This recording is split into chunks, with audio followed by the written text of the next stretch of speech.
Telangana CM Revanth Reddy పైన మాజీ మంత్రి హరీష్ రావు విరుచుపడ్డారు. రేవంత్ భాష హిట్లర్ను గుర్తు చేస్తుందని, ఆయన మాటలో ఫ్రస్ట్రేషన్, సైకో, సాడిస్ట్ మనస్తత్వం కనిపిస్తుందని విమర్శలు చేశారు. నీటి అంశంపైన ప్రభుత్వం వ్యవహరిస్తున్న తీరును తప్పుపట్టారు. తాము నీళ్లు పారించమంటే వాళ్ళు రక్తం పారిస్తామంటున్నారని దుజ్జుమెత్తారు. రైతుల కోసం తాము రక్తం ఇచ్చేందుకైనా సిద్ధమేనని స్పష్టం చేశారు. సీఎం రేవంత్ ఇష్టం వచ్చినట్టుగా అబద్ధాలు మాట్లాడుతున్నారని ఆరోపించారు. ఇక షాబాద్ ఘటనపైన పక్క రాష్ట్ర ముఖ్యమంత్రి స్పందించిన తెలంగాణ సీఎం మాత్రం స్పందించలేదని హరీష్ రావు విమర్శించారు.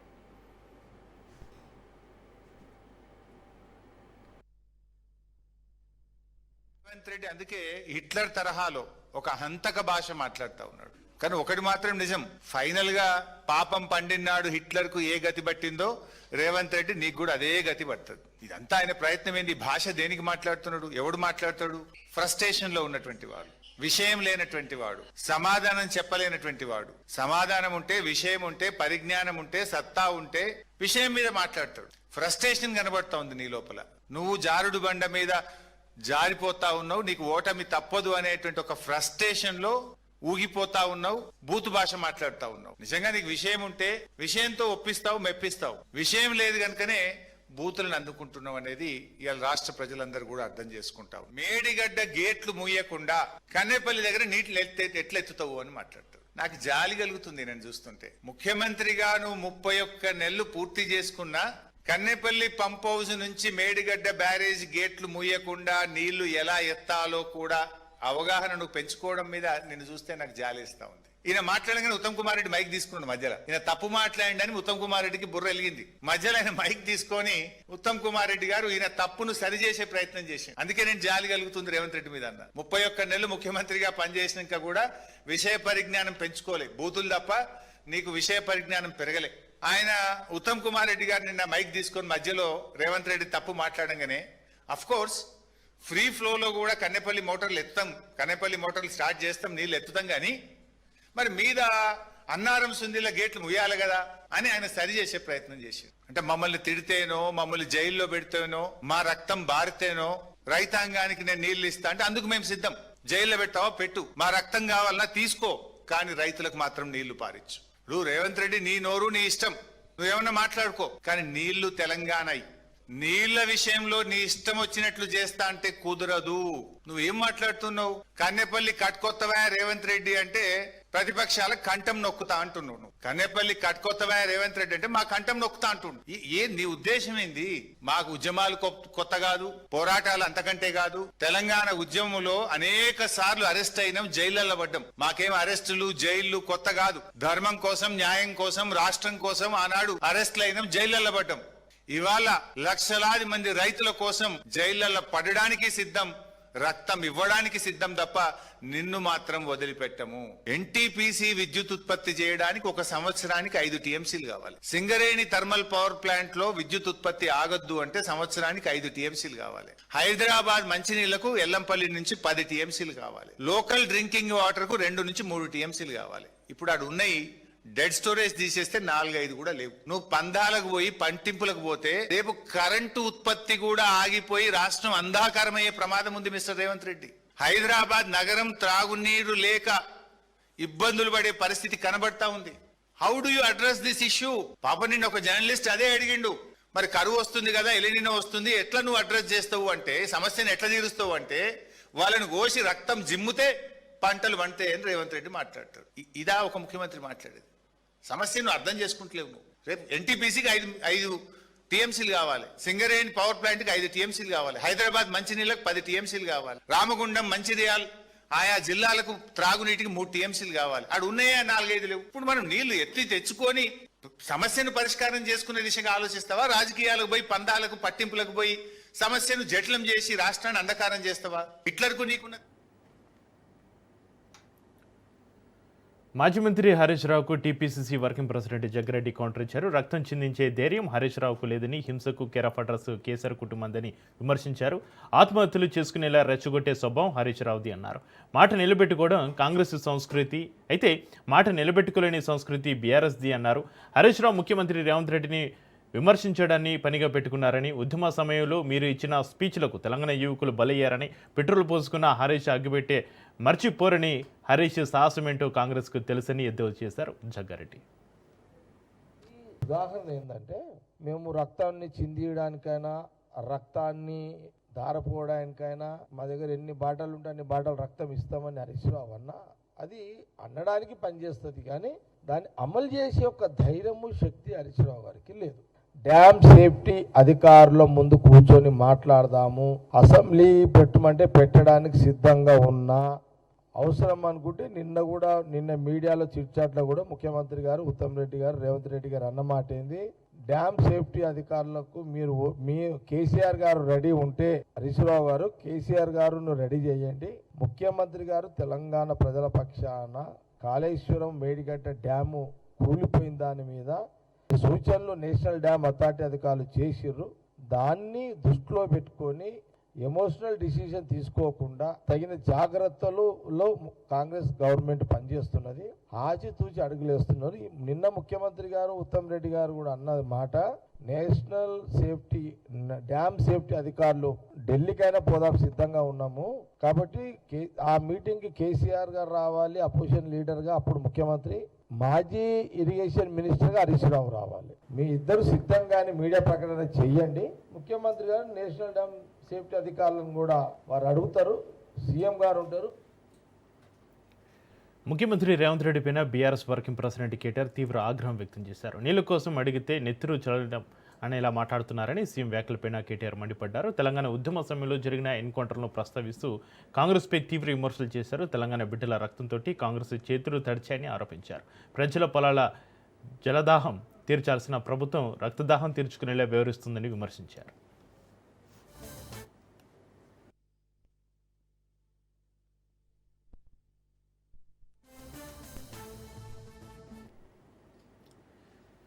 గాంధీ భవన్లో తుంగతుర్తి పంచాయతీ కొనసాగుతుంది. కాంగ్రెస్ పార్టీలో ఎంపీ చామల కిరణ్ కుమార్ రెడ్డి, ఎమ్మెల్యే మందుల సామిల్ వర్గాల మధ్య విభేదాలు మరింత ముదురుతున్నాయి.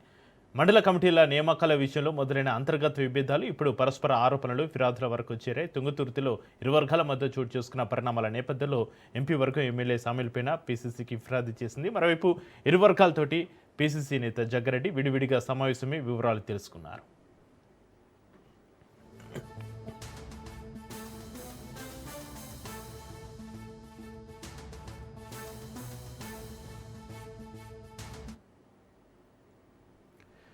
సీఎం రేవంత్కు తెలంగాణ బీజేపీ చీఫ్ రామచంద్రరావు లేఖ రాశారు. కాళేశ్వరం పునరుద్ధరణలో ప్రభుత్వం విఫలమైంది అన్నారు. బ్యారేజ్ల పునరుద్ధరణను గాలికి వదిలేశారని విమర్శించారు. ఎన్డీఎస్ఏ సిఫారసులను సకాలంలో అమలు చేయకపోవడం వల్లే రైతులకు ఈ దుస్థితి ఏర్పడింది అన్నారు. ఎన్డీఎస్ఏ నివేదికను అడ్డం పెట్టుకుని ప్రజలను సీఎం తప్పుదోవ పట్టిస్తున్నారని ఆరోపించారు. మేడిగడ్డలో నీటిని నిల్వ చేయకుండానే కన్నపల్లి పంప్ హౌస్ ద్వారా నీటిని ఎత్తిపోయి వచ్చని సూచించారు రామచంద్రరావు.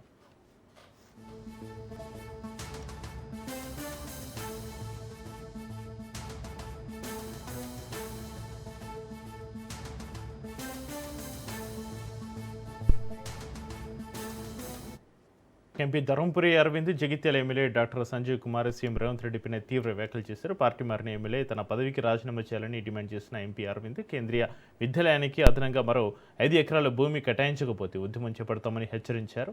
రాష్ట్ర ప్రభుత్వ విధానాలు, కాళేశ్వరం ప్రాజెక్టు అంశాలపైన కాంగ్రెస్, బీఆర్ఎస్ను విమర్శించారు. తెలంగాణలో బీజేపీ అధికారంలోకి వచ్చేలా తమకు స్పష్టమైన కార్యాచరణ ఉందని ఎంపీ అరవింద్ ధీమా వ్యక్తం చేశారు.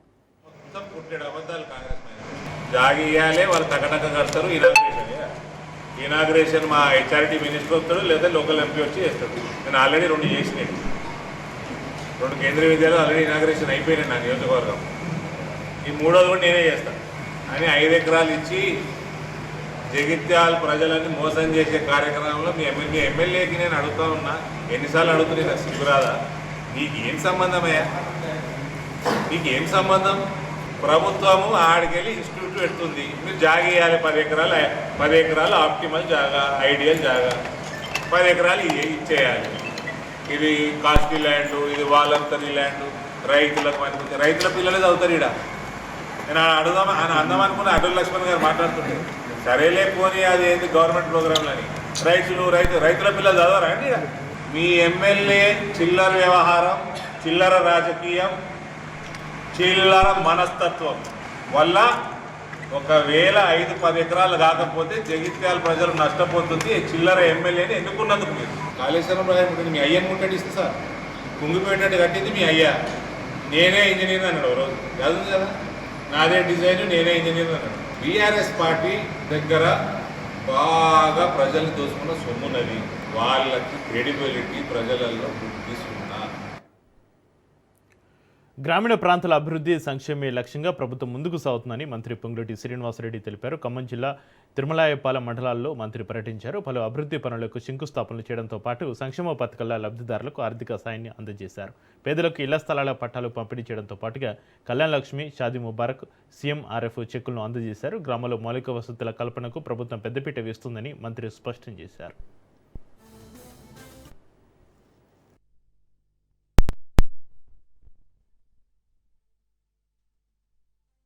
నా ఆర్కోడ్ తండ, నా కుటుంబ సభ్యులంతా ఆ మంచినీరుని వారు సద్వినియోగం చేసుకుంటారని మనస్ఫూర్తిగా నేను కోరుకుంటున్నాను. అభివృద్ధి కార్యక్రమాలతో పాటు సంక్షేమ కార్యక్రమాలకి గౌరవ ముఖ్యమంత్రి రేవంత్ రెడ్డి గారి నాయకత్వంలోని మన ప్రభుత్వం ప్రతి పేదవాళ్ళకి అనేక సంక్షేమ కార్యక్రమాలు ఇస్తున్నాం. ఇల్లు 2వ విడత ఇప్పుడే ఇచ్చాం, మళ్ళీ 3వ విడత ఇస్తాం, 4వ విడత ఇస్తాం. ఇల్లు రాలేదని ఎవరూ కూడా రంది పడాల్సిన అవసరం లేదు. అర్హులైన ప్రతి పేదవాడికి ఇందిరమ్మ ఇల్లు ఇచ్చి తీరుతాం. సన్న బియ్యం ఇస్తున్నాం, 200 యూనిట్లు ఉచిత కరెంట్ ఇస్తున్నాం. 0 వడ్డీకి నా డాక్రా మహిళల ఆడబిడ్డలకి ఇప్పటికే రాష్ట్ర వ్యాప్తంగా 63,000 కోట్ల రూపాయలు 0 వడ్డీకి రుణాన్ని ఇప్పించాం. 16 పొజిషన్ సర్టిఫికెట్లు, 10 కొత్త ప్లాట్లు, మొత్తం 26కి ఇప్పుడే మీ అందరికీ ఈ సర్టిఫికెట్లు ఇవ్వటం జరుగుతుంది. ఇది పేదవాడి ప్రభుత్వం, పేదవాడి కష్టం తెలిసిన ప్రభుత్వం కాబట్టి ఇక్కడ ఏర్పాటు చేయడం జరుగుతుందని చెప్తూ యాదాద్రి భువనగిరి జిల్లా రామన్నపేటలో 339 కోట్ల 50 లక్షల వ్యయంతో చిట్యాల భువనగిరి హ్యామ్ రోడ్డు 4 లైన్ల విస్తరణ పనులకు మంత్రి కోమటిరెడ్డి వెంకటరెడ్డి శంకుస్థాపన చేశారు. ఈ కార్యక్రమంలో Bhuvanagiri MP Chamala Kiran Kumar Reddy, Nakrekal MLA Vemula Veeresham, Bhuvanagiri MLA Kumbham Anil Kumar Reddy పాల్గొన్నారు. హైదరాబాద్ విజయవాడ జాతీయ రహదారిని 8 లైన్లుగా విస్తరించేందుకు టెండర్ల ప్రక్రియ కొనసాగుతుంది అన్నారు. పార్టీ పేరు కూడా మార్చుకుంటే ఈ పార్టీ మన రాదు. మీరు అందుకనే వాళ్ళ మాటలు నమ్మకండి.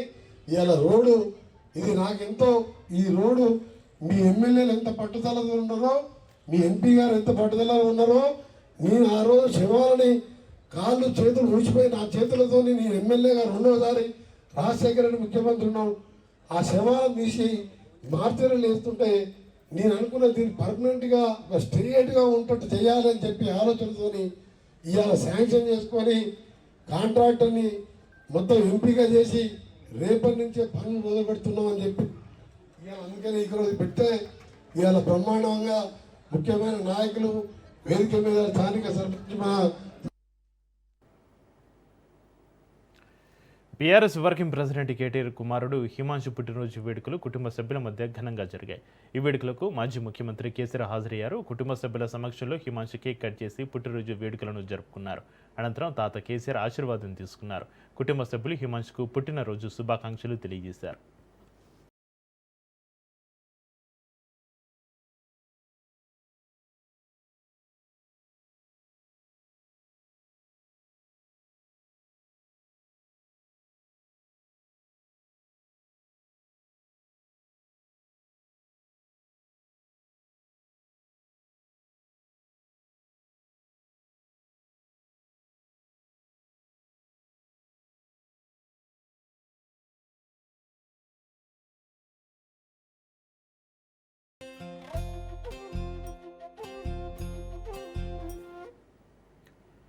ఏపీ సీఎం చంద్రబాబు నాయుడు ముంబైలో డిప్యూటీ సీఎం పవన్ కళ్యాణ్ పరామర్శించారు. కుడి భుజానికి శస్త్రచికిత్స చేయించుకున్న పవన్ కళ్యాణ్ ప్రస్తుతం ముంబైలోని కోకిలాబెన్ ఆసుపత్రిలో చికిత్స పొందుతున్నారు. ఆసుపత్రికి చేరుకున్న చంద్రబాబు పవన్ కళ్యాణ్ తోటి మాట్లాడి ఆయన ఆరోగ్య పరిస్థితిని అడిగి తెలుసుకున్నారు. పవన్ కళ్యాణ్ చాలా కాలంగా భుజ నొప్పితోటి ఇబ్బంది పడుతున్నారు. సినిమా షూటింగ్ల సమయంలో ఆయన పాత గాయాలు ఇప్పుడు తీవ్రం కావడంతో ఆయన ఈ నిర్ణయం తీసుకున్నారు. ఇటీవల ఎన్నికల ప్రచార సమయంలో కూడా తీవ్రమైన నొప్పిని భరిస్తూనే ఆయన కూటమి తరపున ప్రచారం నిర్వహించారు. ముంబైలోని కోకిలాబెన్ ఆసుపత్రిలో వైద్యుల బృందం పవన్ కళ్యాణ్కు సుమారు 3.5 గంటల పాటు శస్త్రచికిత్సను విజయవంతంగా పూర్తి చేశారు.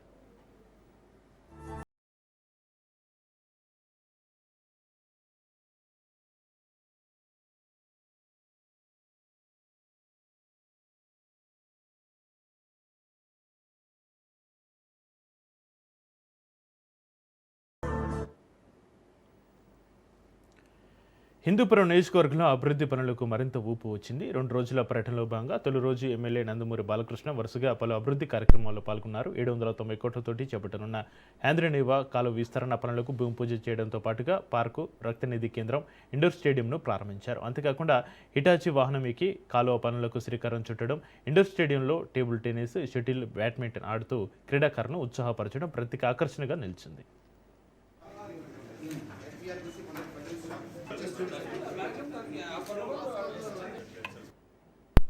చంద్రబాబు నాయుడు గారు కూడా అప్పుడు నేను చెప్పాను, ఆయన పొలాలు గోపిచంద్ గారు ఆయన అకాడమీ, అలాగే ఎంతోమంది క్రీడాకారులు సింధు గారు కానివ్వండి, సానియా మిర్జా గారు కానివ్వండి, అలాగే అప్పుడు ఆయన ముఖ్యమంత్రిగా అవిభక్త ఆంధ్ర రాష్ట్రానికి ఉన్నప్పుడు ఆయన ఆఫ్రో ఏషియన్ గేమ్స్, ఆనాడు నేషనల్ గేమ్స్, ఇంటర్నేషనల్ గేమ్స్, ఇవన్నీ కూడా నేషనల్ గేమ్స్ ఇవన్నీ ఆయన కండక్ట్ చేయడం జరిగింది. సో అలా ఎంతోమంది క్రీడలకు ఎంతో ప్రోత్సాహం ఇవ్వడం జరిగింది. అంటే ముఖ్యంగా ఆయన విద్య, నీరు, అలాగే విద్య, వైద్యం, అలాగే క్రీడలు వాటిలో ఎంతో ప్రోత్సహించేవారు. అలాగే ఇవాళ మరి ఇండో స్టేడియం మంజూరు చేసిన ప్రభుత్వానికి, అలాగే స్పోర్ట్స్ డిపార్ట్మెంట్ ఏదైతే శాప్ ఉందో వారికి అయితేనేమి వాళ్ళందరూ కూడా కృతజ్ఞతలు తెలియజేసుకుంటున్నాను. ముఖ్యమంత్రి చంద్రబాబు వైసీపీ అధినేత జగన్ విశాఖలో పర్యటించనున్నారు. ఇటీవల సముద్రంలో జరిగిన పడవ ప్రమాదంలో గల్లంతిన 6 మత్స్యకారుల కుటుంబాలను ఆయన పరామర్శించనున్నారు. ఈ నెల 14వ తేదీన జగన్ పర్యటన ఖరారైంది. జూలై 14న ఉదయం 10:30 జగన్ విశాఖపట్నం విమానాశ్రయానికి చేరుకోనున్నారు. ఇక అక్కడి నుంచి నేరుగా దక్షిణ నియోజకవర్గంలోని జబ్బర్పేటకు వెళ్లి గల్లంతిన మత్స్యకారుల కుటుంబాలను ఓదార్చుతారని తెలిపారు. ఇక ప్రమాదం నుంచి ప్రాణాలతోటి బయటపడిన కరిచిన్నతో పాటు అతని కుటుంబ సభ్యులతోనూ జగన్ మాట్లాడతారని చెప్పారు.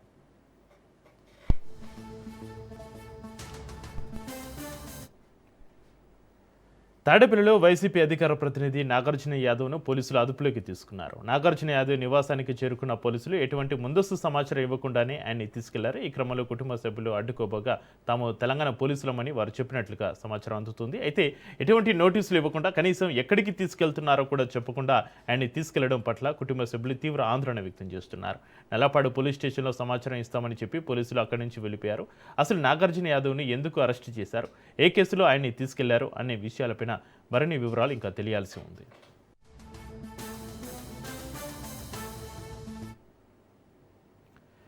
తెలంగాణ కాంగ్రెస్ పార్టీలో ఫ్లెక్సీ వార్ తారాస్థాయికి చేరింది. ఒక పదవి బాధ్యతల స్వీకరణ కార్యక్రమం కాస్త ఇప్పుడు రాజకీయ దుమారానికి దారితీసింది. యాదగిరిగుట్ట పాలక మండలి సభ్యురాలుగా నియమితులైన 82 ఏళ్ల వృద్ధురాలు పోచబోయిన ఈశ్వరమ్మ యాదవ్ పైన యూత్ కాంగ్రెస్ రాష్ట్ర అధ్యక్షుడు జక్కిడి శివచరణ్ రెడ్డి చేసిన అనుచిత వ్యాఖ్యలు రాష్ట్ర వ్యాప్తంగా కలకలం రేపుతున్నాయి. తన తండ్రి ఫోటో ఫ్లెక్సీలో లేదన్న కారణంతో ఒక బాధ్యతాయుతమైన పదవిలో ఉన్న శివచరణ్ రెడ్డి ఒక వృద్ధురాల్ని అత్యంత దారుణంగా అసభ్య పదజాలంతో దూషించిన ఆడియో ఇప్పుడు సోషల్ మీడియాలో వైరల్ అవుతుంది.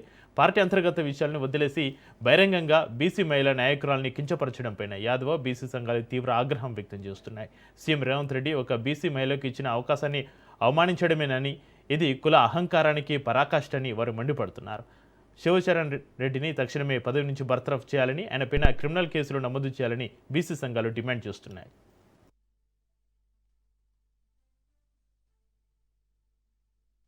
సంవత్సరాలు జెండా మోసి వస్తుందంట, ఇక్కడ ఫ్లెక్స్ వేసుకుంటుందంట. ఇక నేను స్టేట్ ప్రెసిడెంట్ ఏం లాభము, నా ఎంబడి ఎవడు తిరగాలి, క్యాడర్ ఏం సమాధానం చెప్పుకోవాలి.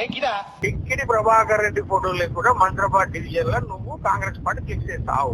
ఈ మంత్రాబాద్ లో రక్తం, ప్రాణం, జీవితం పెట్టాం. నువ్వు ఎలా అధికారం ఉంటే ఆడ జెండా వస్తా అంటే పోయి ఏదైనా చెప్పుకో, మాకు సంబంధం లేదు. మర్యాద చెప్పుకుంటావా, పిసిసి ప్రెసిడెంట్ చెప్పుకో, రాహుల్ గాంధీ దగ్గర కూడా చెప్పుకో. ఫ్లెక్స్ చేసే ముందు ఎవరు డిజైన్ చేసిండు, ఫ్లెక్స్ ఎవడు ఏం చేసిండు, రఘువీర్ గారు ప్రమేయం ఉందా లేదా, ఫ్లెక్స్ దాంట్లో వేస్తే జేపీఆర్ అన్న ఫోటో ఎందుకు వేయలేదు, మళ్ళా ఫ్లెక్స్ చేయమని. మా డాడీ ఫోటో లేకపోతే నా అంతలో నేను పోయి వీడియో పెట్టి నేనే చెప్తా. రామ్ రెడ్డి అన్నటువంటి మంత్రాబాద్ లో నువ్వు కావాలి, నీకు జేపీఆర్ అవసరం లేదా. ఎన్ని యాంగిల్ నవ్వాలో అన్ని యాంగిల్ పోతుపోయిన ఫ్యామిలీ మీద నవ్విపోతారు. నువ్వు పోయి ఫ్లెక్స్ వేసి పెద్ద మంచి ఫోటో వేసుకుంటే చిప్పక ముద్దు పెట్టుకుంటారా అమ్మ అని చెప్పి చిక్కెళ్ళ కొడతారమ్మా. కూడక పార్టీ మానుకుంటా పెద్ద మంచి బొమ్మ వేయకపోతే చింపక ముద్దు పెట్టుకుంటారా. నేను చెప్తున్న పోరాడు సురేష్ అనేటోడు రెగ్యులర్ రఘువీర్ గారితో మందు అవుతాడు. నువ్వు కాంగ్రెస్ పార్టీలో ఏనాడన్నా నువ్వు పిల్లలు కనబడ్డావా, మరి నేను యూత్ కాంగ్రెస్ ప్రెసిడెంట్ ఉన్నా, మా ఇంటికి వచ్చినావా నిలబడతా అని. ఇంట్లో యూత్ కాంగ్రెస్ స్టేట్ ప్రెసిడెంట్ ఉన్నాడు, కొత్త స్టోరీ. నీకు చిన్నపిల్లలుగా కనబడొచ్చేమో, బయట రాష్ట్రంలో నేను నెంబర్ 3 ముఖ్యమంత్రి పిసిసి. Who are you? నువ్వు పార్టీకి ఏం సర్వీస్ చేసినావు, నువ్వు ఎవరు? టీఆర్ఎస్ లో పోయినావు. నేను అడుగుతున్న కృష్ణ యాదవ్, నీకు సిగ్గు శరం ఉంటే మా నాయన నీకు బీసీ అయితే నీకు టికెట్ ఇస్తా అన్నాడు కదా, నీకు టికెట్ ఇస్తాన్నాక భోజుడికే నువ్వు అయ్యే ఫోటో ఇవ్వవా? పీటీసీకి చెప్పు, ముఖ్యమంత్రికి చెప్పు. నువ్వు వచ్చి నీకు నీ మర్మానికి రాయకే అనుభవం లేదు, ఎవడో డ్రగ్గిస్ట్ గారు చెప్తే మన మాటలు నమ్మి నన్ను బ్లేమ్ చేస్తారు. నువ్వు గంజాయిగాడు ఆడిన నాటకంలా మన ఇద్దరం కొట్లాడుకుంటే రేపు పొద్దున నేను పోటీ చేస్తే నాకు డ్యామేజ్, నువ్వు పోటీ చేస్తే నాకు డ్యామేజ్. ఓన్ ప్లస్ ఈడ మాకు బాస్ ఎవరు లేడు, నేనే బాస్. నువ్వు బ్లేమ్ చేసే జగ్గి ప్రభాకర్ రెడ్డి కొడుకుని కాదు, స్టేట్ యూత్. విజయవాడలో భారీ అగ్ని ప్రమాదం చోటు చేసుకుంది. ఆటోనగర్లోని ఒక మెకానిక్ షెడ్డులో ఒక్కసారిగా మంటలు చెలరేగడంతో తీవ్ర కలకలం రేగింది. షెడ్డులో పార్కింగ్ చేసి ఉన్న ప్రైవేటు ట్రావెల్స్ బస్సులకు ఈ మంటలు వేగంగా వ్యాపించాయి. ప్రమాద తీవ్రతకు పలు బస్సులు పూర్తిగా అగ్నికి ఆవుతై దగ్ధమైపోయాయి. సమాచారం అందుకున్న అగ్నిమాపక సిబ్బంది వెంటనే ఫైర్ ఇంజిన్లతోటి ఘటనా స్థలానికి చేరుకున్నారు. మంటలు మరింత విస్తరించకుండా అదుపు చేసేందుకు తీవ్రంగా శ్రమిస్తున్నారు. దట్టమైన పొగలు అలుముకోవడంతో స్థానికులు భయాందోళనకు గురవుతున్నారు. కాగా ఈ ప్రమాదం షార్ట్ సర్క్యూట్ వల్ల జరిగిందా లేక మరేదైనా కారణమా అనేది ఇంకా తెలియాల్సి ఉంది. పోలీసులు కేసు నమోదు చేసుకుని దర్యాప్తు చేస్తున్నారు.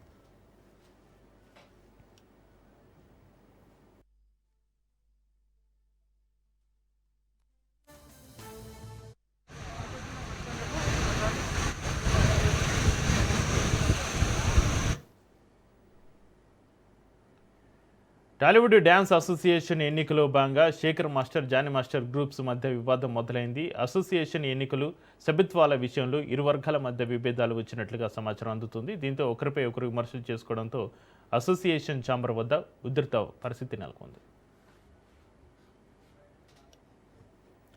తెలుగు ఫిల్మ్ డాన్సర్స్ అసోసియేషన్లో వివాదంలో జానీ మాస్టర్ భార్య పేరు తెరపైకి వచ్చింది. అసోసియేషన్ అధ్యక్షురాలు, కొరియోగ్రాఫర్ జానీ మాస్టర్ భార్య సుమలతపైన కొందరు డాన్సర్లు ఆగ్రహం వ్యక్తం చేశారు. ప్రతి విషయంలో ఆమె ఏకపక్షంగా వ్యవహరిస్తున్నారని ఆరోపిస్తున్నారు.